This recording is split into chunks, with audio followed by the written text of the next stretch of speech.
Om Sadashivasamārambhām Shankarācārya-madhyamām Asmadācārya-paryantām Vande Guru Paramparam. Om. Okay, so last time we continued to look at or get introduced to the characters, the various characters participating in the Dharma Yuddha. And I think we can read the 19th verse if somebody would like to volunteer, one of you. Yeah, I can read. Okay. The king of Kashi was described here as one having a huge bow. Shikandi was also mentioned as being another great warrior in Arjuna's camp.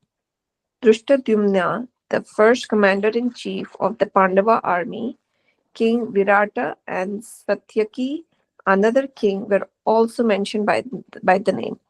In these two verses, Sanjaya concluded his account of those who had sounded their conches in the Pandavas' camp, addressing Dhritarashtra as Prithvipati. O king, Sanjaya then pointed out Drupada, the father of Draupadi, the sons of Draupadi and Abhimanyu, the son of Subhadra, Sobhadra, whom he described as one of mighty arms, which is a description of Abhimanyu's valor, not the size of his biceps.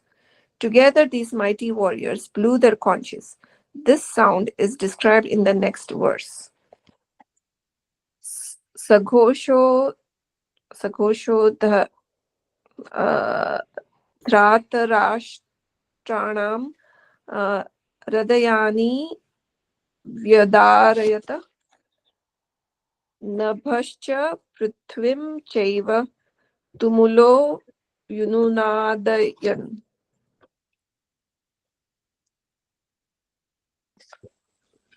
Let's scroll down.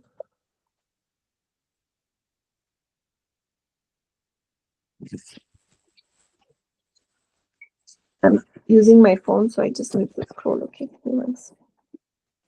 That tremendous sound reverberating throughout the earth and sky pierced the very hearts of the son of Dhritarashtra. The sound made by Pandava in response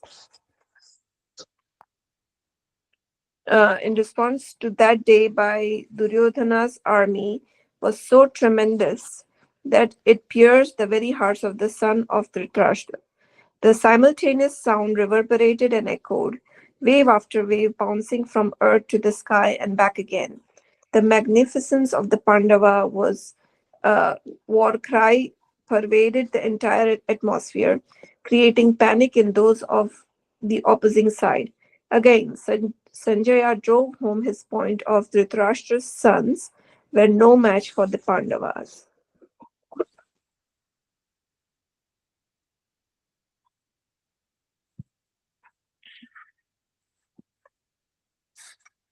I could read the verses. That's Atha Vyavasthita Drashtva Dhatarashtram Kapidvaja Pravatte Shastra Sampatte Dhanuradamya Pandavaha.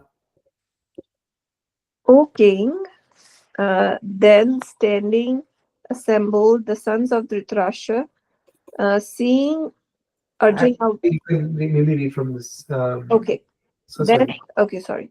Then, O king, seeing the sons of Dhritarashtra standing assembled and the shooting about to begin, Arjuna, on whose banner was Hanuman, lifting his bow, said these words to Krishna. In this verse, Arjuna was called Kapidhwaja, the one who had a monkey on his banner. Every chariot had a flag, and each important person had a flag of his own. Arjuna's flag had Hanuman, the great devotee of Rama. This had come about in this manner. During their Vanvasa, the Pandavas went on a pilgrimage to the Himalayas. There on the Gandhamadana mountain, Draupadi came across a very beautiful lotus with 1,000 petals and great fragrance. It was the Sugandhika flower. She was so enamored by it that she asked Bhima to go and get more of them. He went searching for them and on the way encountered Lord Hanuman. Hanuman, being the older brother of Bhima, tested him, advised him on dharma, etc., blessed him, and promised him that he would be present with them during the war to bless them. He offered to sit as a dhwaja, a flag or symbol, on top of Arjuna's chariot. Thus, Arjuna got the name of Kapidhwaja. He said that he would lend his voice to Bhima whenever Bhima rode in the battlefield and make Bhima's roar more frightening to the enemies. There is also another story not found in the Mahabharata. It is said that Arjuna once went on a pilgrimage to Rameshwaram, where he saw the bridge that the monkeys had built for Rama. He thought of himself he thought to himself that Rama need not have taken the help of the monkeys and could have built the bridge of arrows by himself. Hanumana, who was present there, read his mind and presenting himself as a small monkey before Arjuna, challenged him to build such a bridge. Arjuna built one, but it could not take the weight of the small monkey and collapsed. By the grace of Krishna, Arjuna recognized Hanuman. He then asked for his blessings, and Hanuman promised to be present on his flag during the war. It is said that Hanuman slept through most of the war. Only when Krishna talked to Arjuna did Hanuman choose to listen. He found the war itself very boring, something like baseball when no one is hitting. However, when Bhishma came to fight, he would open his eyes until it was over. Then he would close them again until there was some more skirmish that interested him. This would last for a few minutes and again he would go back to sleep.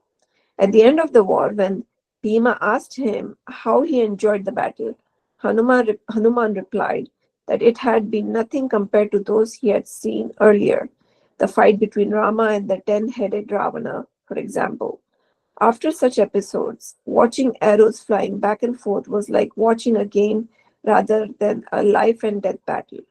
For Hanuman, sitting on top of Arjuna's chariot is the form of a small monkey. In the form of a small monkey, it was nothing. In his chariot, then, with Hanuman on his banner and Krishna as his driver, seeing Dhritarashtra's sons in front of him, Arjuna picked up his bow. At the same time, he spoke to Lord Krishna. I can read it. Senayorubayor madhye rathanam sthapaya mechuta yavareta niriksheham yoddu kamanavasthitam. What's the name? कैर्यमाया सह युद्धामस्मिन् रणसमुद्यमे.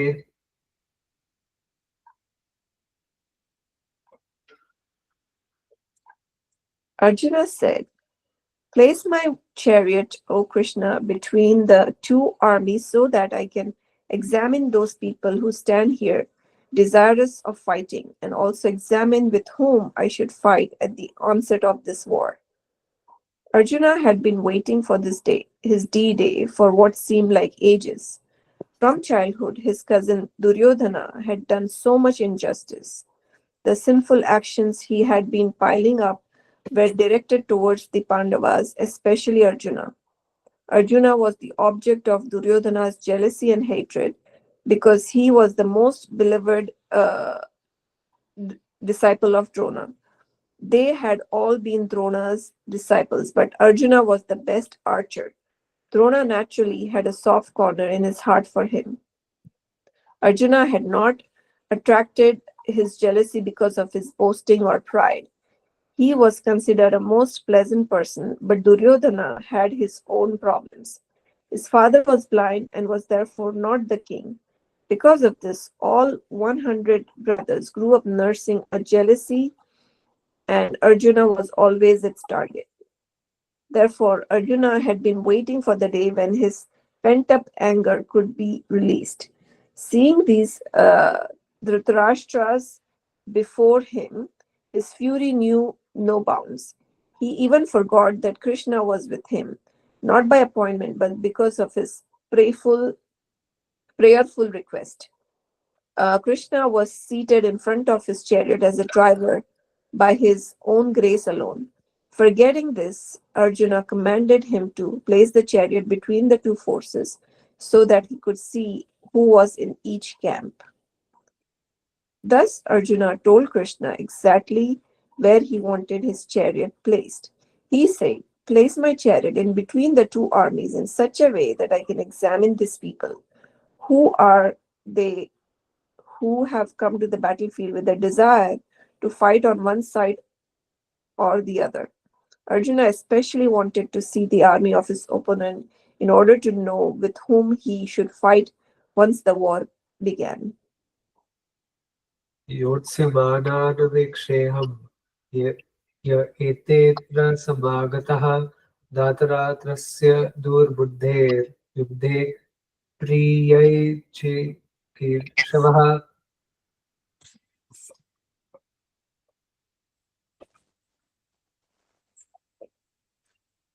I want to see those who have gathered here with the intention of fighting, wanting to please the son of Dhritarashtra, the one whose thinking is distorted. Arjuna wanted to see all those who had gathered there for the sake of pleasing Duryodhana. Therefore, he asked Krishna to place his chariot in such a spot that he could do so. Krishna, of course, being a good driver, did as he was told. Krishna's use of word my with reference to the chariot indicated his frame of mind. He was a flame of fury. Krishna was only a driver of his chariot. Sanjaya then summarized the scene for Dhritarashtra. Sanjay उवाच एवमुक्तो हृषीकेशो गूढकेशेन भारत सेनयोरुभयोर्मध्ये स्थापयित्वा रथोत्तमम् भीष्मद्रोणप्रमुखतः सर्वेषां च महीक्षितम् उवाच Partha पश्यैतान् समवेतान् कुरूनिति.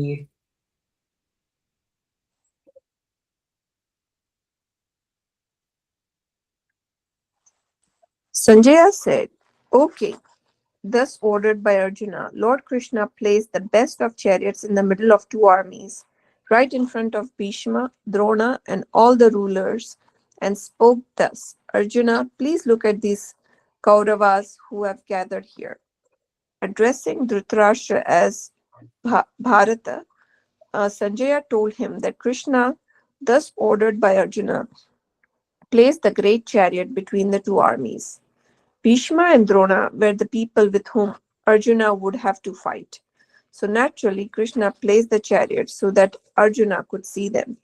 These two men were not only important for the opposing army and for Duryodhana, but being respected by the Pandavas, they were important to them also. Drona was Arjuna's most revered teacher. Bhishma was the grand old man of the family and the most respected person. Arjuna and Bhishma shared a very special relationship. Both of them were therefore important people to the people on both the sides of this war. Both were considered invincible.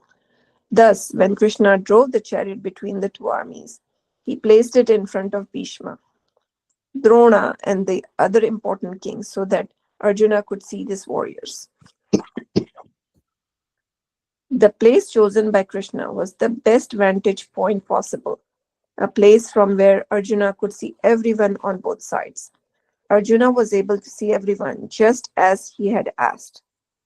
This is the first time Krishna spoke in the Gita, although the verse do not begin with Sri Bhagavan Uvacha. The Lord said the iti at the end of the verse indicated a question. Arjuna, please look at the Kurus who have gathered here, Krishna said. Arjuna sees only hith and kin. Now that Arjuna could see those who had come to fight on both sides clearly, we shall see what happened to him.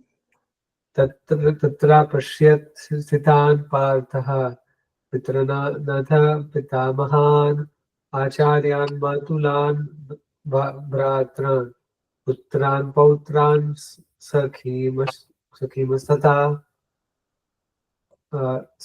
श्वशूरान् सुहृदश्चैव सेनोरुभयोरपि.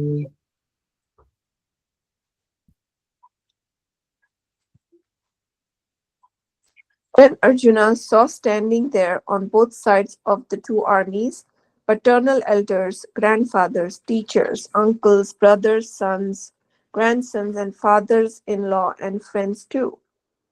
The word Kurun in the previous verse covered the Kauravas on both sides, all of whom were members of the Kuru clan. Looking around him, Arjuna saw every one of them, all elders connected to him from the paternal and maternal sides, parents, uncles, brothers, and grandsons, all directly or indirectly related. In addition to this blood relatives, there were others too, such as fathers in law, friends, etc. Arjuna also saw friends, in laws on both sides, and those people who helped others without having been introduced or being connected in any way. Sooth. Everywhere he looked, he saw only relatives, friends, and good people. Generally, such people would be on your side, and those against whom you are fighting would be enemies, invaders, and outsiders. Here, however, Arjuna found on both sides only his own people. This was his problem, which was not an ordinary one. Whichever way he turned, he saw only his own brothers, uncles, and cousins. This problem represented an important situation for Arjuna and was the reason for the Gita to come about. Recognizing that everyone who had come to fight was related to him, Arjuna was overwhelmed with compassion. Yeah, and we've covered quite a bit. Okay. Stop to see if there are any questions so far. But it's pretty straightforward. No? The narrative, it's exposition. It's again laying out context. So probably not a ton to discuss about. So okay, we can read further. I'll chant the shloka. तान् समीक्ष्य स कौन्तेयः सर्वान् बन्धूनवस्थितान् कृपया पर परयश्विष्टो याविष्टो विषेदन्तीदब्रवीत्.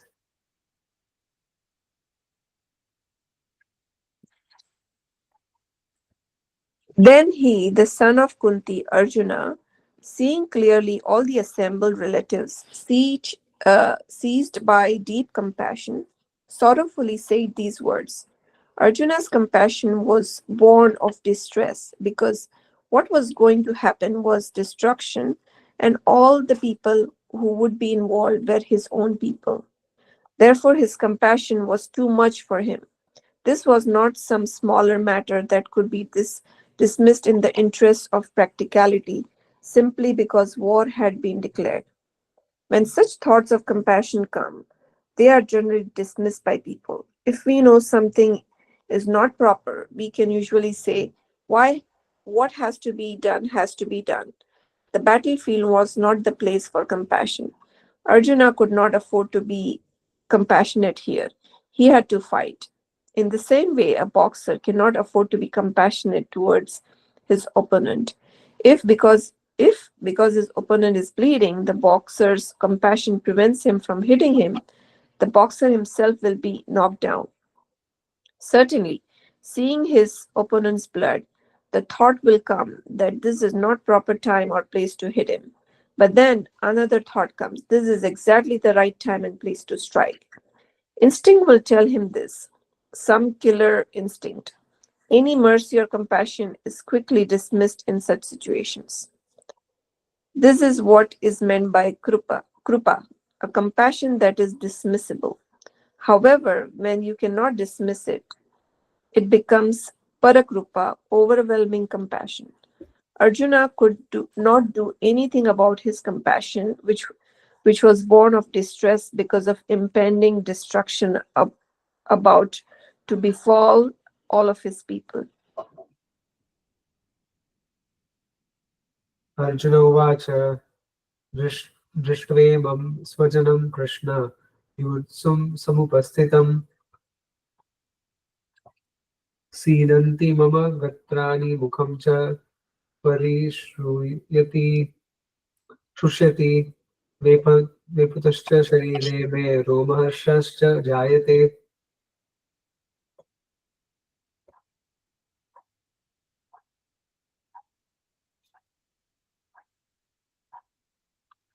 Arjuna said, looking at these people, my own people, well stationed in battle position and desirous to fight, my limbs have lost all their strength. My mouth has gone dry, my body is trembling, and the hairs on my body are standing on end. Does this feeling sound familiar? You know, what would you call this if you had to give like an expression or a label to it? Like what he's going through. Stage fright or fear, You say an anxiety attack, right? Of sorts. anxiety, yeah. It's like I mean, all of these are serious psychological indications of like what he's going through. Mhm. Every anxiety has a root cause, and so there could be different reasons for it. Some anxieties are born of, let's say, a sense of guilt that you've done something wrong and now you're going to get caught, right? So there's a certain anxiety associated with the feeling that, oh no, I'm going to get exposed for the person that I am or for the deed that I've done. But in Arjuna's case, being a dharmic purusha, he's not having any sense of guilt that's driving his anxiety. It is more a fear of loss. It is a fear of loss. It is extreme misplaced. Well, one can't even entirely call it misplaced because it's his family after all. But it's extreme compassion, not in the most positive sense, because you could be a great Mahatma and you could be very compassionate, but at the same time have some objectivity towards the situation where the situation does not completely overcome. But in Arjuna's case, he is overcome by the situation, and so the compassion's expression is not a very healthy manifestation in his mind. So those are some things that one has to differentiate. That compassion is not a negative emotion; it's a very positive thing. There's nothing wrong. In fact, it's uh, very much desired to be compassionate in our conduct, in our thoughts, in our speech. Even the word Daya, Pujya Swamiji is named Dayananda. It's the one who is full with compassion, the fullness of compassion. So Daya is a very beautiful thing, but the Daya cannot be a mask for something deeper that's unresolved sitting behind it. So sometimes a person may escape from a battle because of cowardice, but then it could be mistaken for compassion that, oh no, I don't think we should fight. Fighting is bad. And you have all of these peace sticks, right? Like if you look at we've spoken about the whole India-Pakistan situation where they've been sending terrorists with impunity across the border. One could be a quote unquote a peaceful person and say that, hey, you know what, like why jagda jagding band karo, Gandhi ji ko yaad karo, that kind of rubbish. But then sometimes you have to strike back, especially when somebody has been taking you for granted. You have to hold your ground, you have to stand your ground, you have to take position and you have to attack. And so that is where Arjuna is missing the point, which is that time and time again, they have let Duryodhana get away with his behavior. He's tried to poison Bhima in the past. He's trying to burn their house down. He's usurped their property, the insult to Draupadi, a lot of things. Duryodhana did enough to have 5 life sentences back to back, capital punishment in fact. But ultimately, when you want to rule a nation as a despotic dictator, that is not acceptable. And so somebody had to put a stop to it. And if you have to fight a dharma yuddha, blood will be spilled. there will be limbs lost, there will be blood spilled, there will be family members who will be deceased by the end of the trial. But all of that is the price of fighting a dharma yuddha when there is a need to fight it.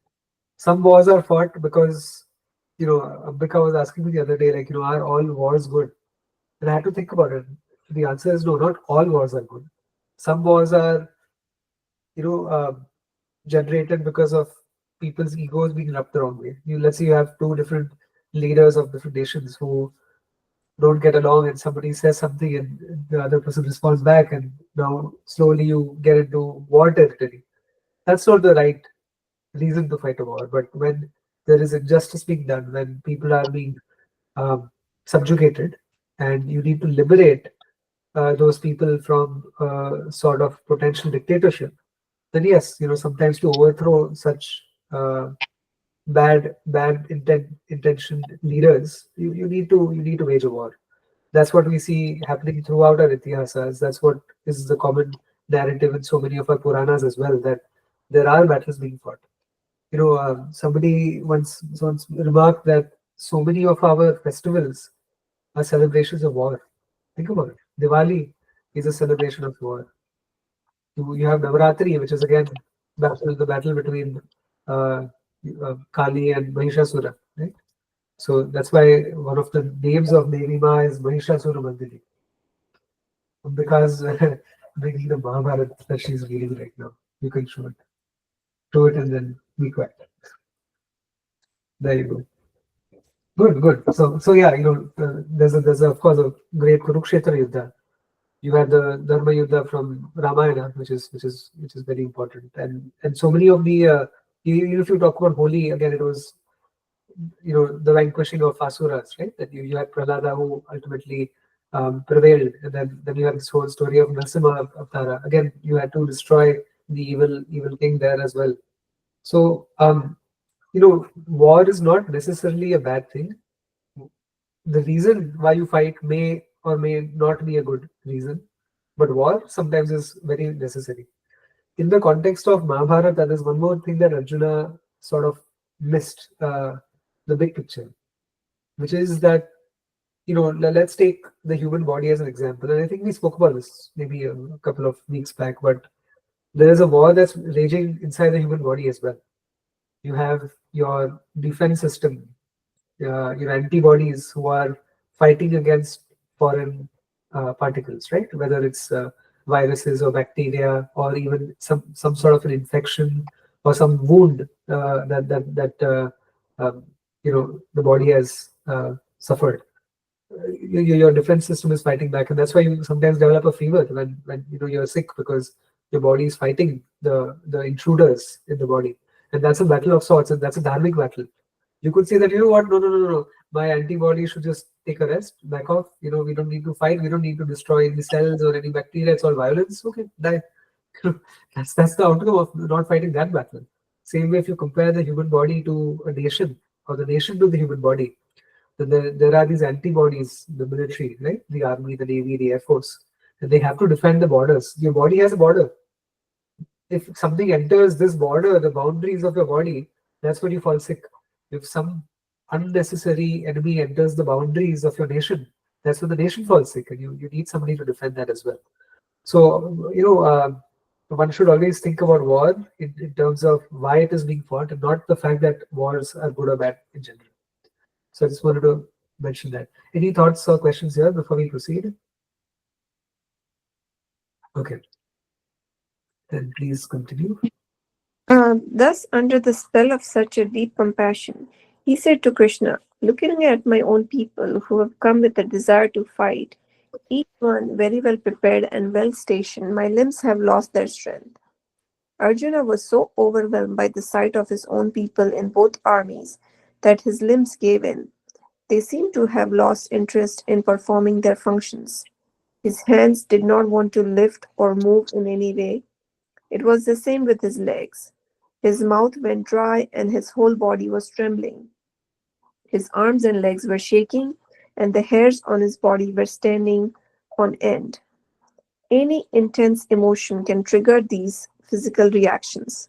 By their description, we can understand Arjuna's condition. He himself explained it to Krishna in this verse. Krishna, still holding the chariot steady, looked over his shoulder at Arjuna, listening to him. Later in the Gita, when the real dialogue between them began, he altered his position and turned around completely to face Arjuna. In the next verse, Arjuna continued describing his physical symptoms, telling Krishna that it was impossible for him to stand, let alone fight. गाण्डीवं स्रंसते हस्तात् त्वच्चैव परिदह्यते न च शक्नोम्यवस्थितातुं भृतमादीव च मे मनः. The bow Gandiva slips from my hand and my skin also burns. I cannot stand up and my mind is totally confused as it were.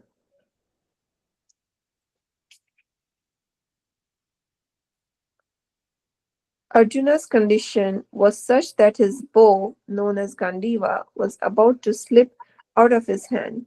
His entire body felt as though it was burning, and it was not even possible for him to stand properly in the chariot. He said to Krishna, "It is not possible for me to stand, let alone fight." He also thought he was losing his mind. As though this was not enough, he saw ill omens everywhere. Has this happened to anybody where, like, when you're really anxious or nervous, like you can't grasp objects properly and they keep slipping from your hand? Does this happen to you? Anyone?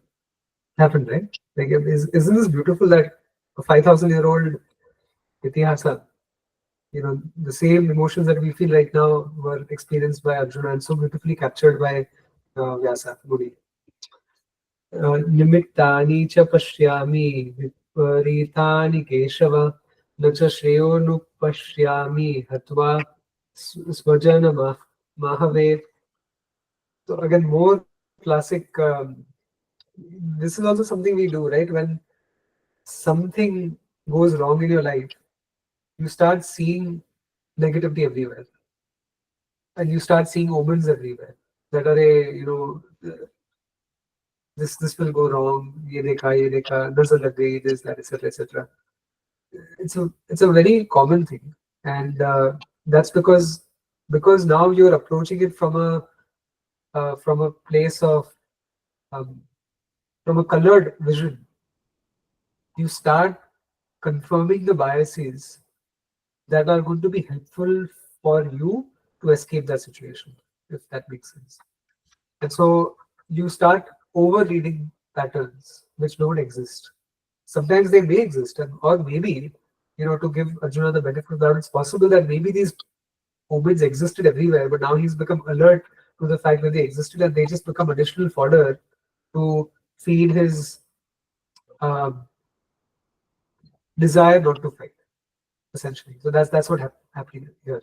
So again, whether they are real omens that he saw or things that he's interpreting as omens, that I suppose only Bhagavan knows and Vedvyas knows. But yeah, let's read.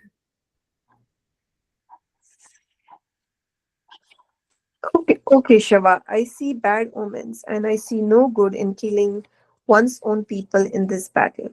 Seeing his own people standing there on both sides, Arjuna could see nothing good coming out of this battle. His own people would be destroyed, people like Bhishma and Drona. Even Duryodhana was his cousin after all. All the omens he saw, both psychological and physical, indicated to him an unpleasant outcome. Further, he said, O Krishna, I want neither victory nor the kingdom nor comforts. O Govinda, of what use are a kingdom, enjoyments, or even life to us? I just read the shloka. न काङ्क्षसे विजयं कृष्ण न च राज्यं सुखानि च किं no Rajen Govind किं भोगैर्जीवितेन वा. Okay. Because he knew he would not be happy when this battle was over, Arjuna had no more desire for victory. Since Arjuna did not want victory, he would not get the kingdom back from Duryodhana.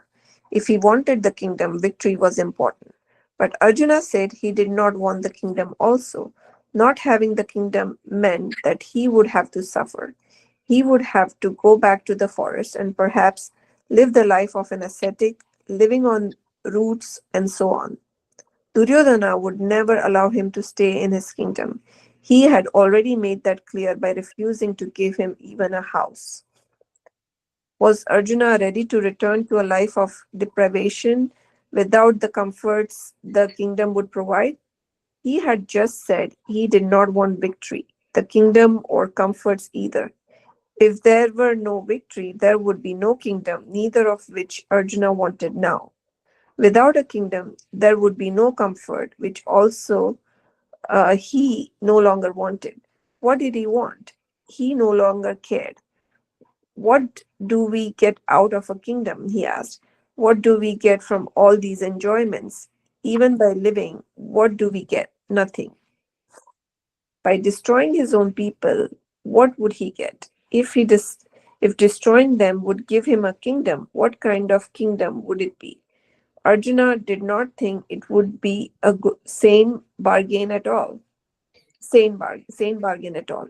Even if he commanded enjoyments, how could he enjoy them with the nightmares he would have because of having destroyed all of these people?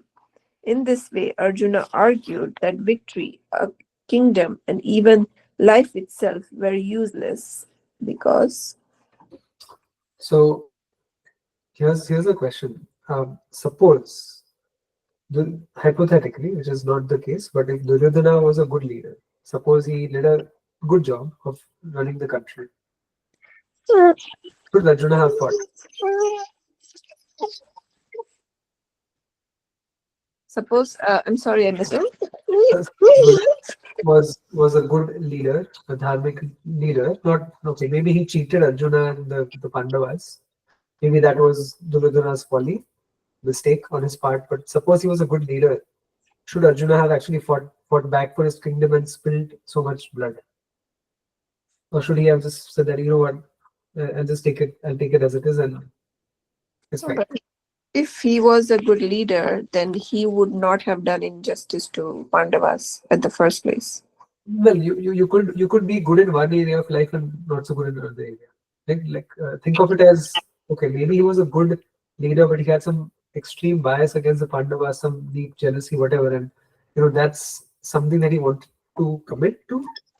That which is that, you know what, I'm going to be the one who's ruling this kingdom, even if it is not my kingdom to rule. I think I'll be a better leader than Arjuna, and therefore I don't think Arjuna is going to be a good leader, and I'm going to rule this kingdom, and that's it. That's the end of the story. Should Arjuna have allowed that to happen?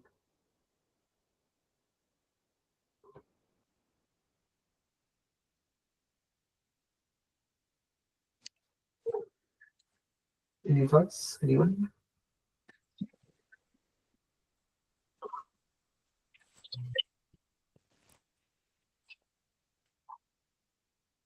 Yeah, go ahead.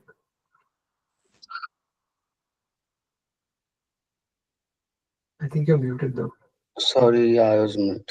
Hi, Sanjay. Hello, Hi. everyone. So, if I understand the question correctly, that the Kauravas, means Duryodhan and Kauravas were good leader, good ruler of the public, but they were biased against Arjuna, the Pandavas only. So, otherwise, they were ruling with heart and they are not oppressing anybody else. Is that the right? Yeah, no, I mean, I'm not saying that's true. I'm saying that's a hypothetical, because we know that Hypothetical. Duryodhana is not a good leader. We know that, but suppose he Yeah, was. hypothetical, yes. So Should the this is war the have? scenario. Suppose Yes. this is the scenario, Yeah. then what course Pandavas should have taken? Should they have gone for a war, Mm-hmm. right? Because war had many ramifications. It caused havoc. It caused so many losses of Yeah. Jandhan people. So in that case, in my opinion, war should not have been done. It should have been avoided if we look from the neutral point of observer.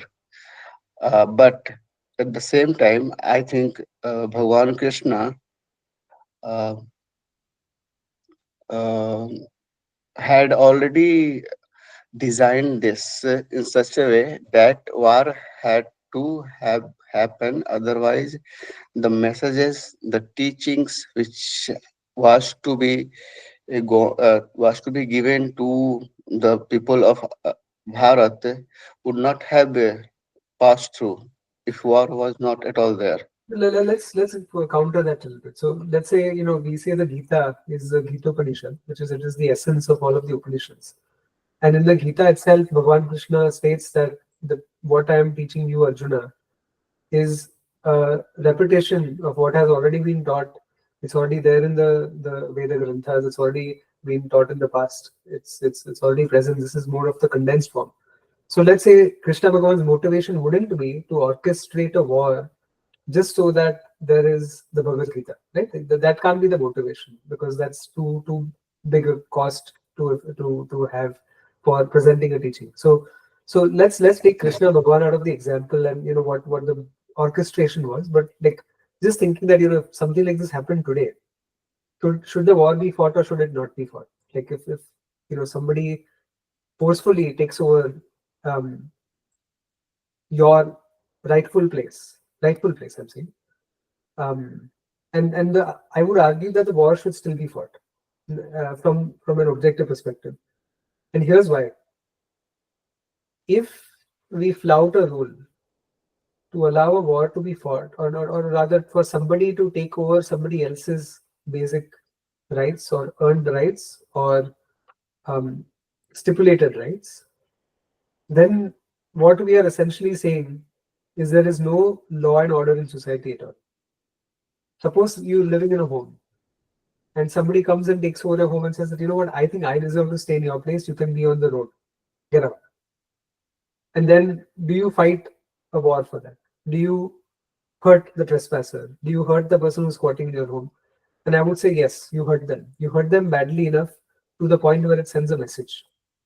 It sends a message to people who want to do something like this by saying that you're not allowed to do that. And so the Bhagavad Gita and the Mahabharata, the Kaurava Yuddha in particular, is also fought to make it clear that there are certain rules of dharma one cannot and one should not be violating. And if one does violate those rules, there will be consequences.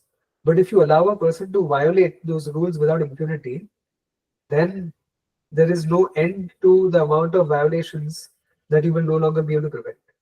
And that again comes back to this, same thing that today, if some secular type people say that, hey, you know what, just give Kashmir occupied Pakistan to Pakistan. Why do we want to have an LOC over there? Why do we want to deploy soldiers and just give it away? The thing is, you give an inch and they take a mile ultimately. And that's very important, whether it's in relationship, whether it's in national boundaries, whether it is talking about taking one's rightful place as a leader. All of these things really matter. So that's how I would really interpret it, that the war was to be fought. It had to be fought because it was the Pandavas' right, not just because they were good leaders, but it was also their duty to take what was theirs so that in the future nobody ever dares to take what isn't theirs. And that's why one of the capital punishment, matlab, you can kill a person for this crime, is to lawlessly take away somebody else's land. That's called usurping. And this was considered a great crime with a great punishment in, I would say, most parts of the civilized world. Whether we talk about Bharat or we talk about Europe, usurping land was seen as a great crime. And that's what the Kauravas were trying to do. So, okay, so I think we've hit around 45 minutes and we can maybe meet next week. Okay. Om Purnamada Purnamidam Purnat Purnamudachyate Purnasya Purnamadaya Purnameva Vashishyate Om Shanti Shanti Shanti. Hari Om Shri Gurubhyo Namaha. Hari Om. Any questions before we close? No. All good? Yeah. Okay. All right. So next week then. Thank you. Hari Om. Thank you. Prashantji, if you Huh. could stay back few minutes, I have few questions. It's Sure. outside this session. Outside this, okay. Okay. Let me close the recording and we'll see everybody else next week.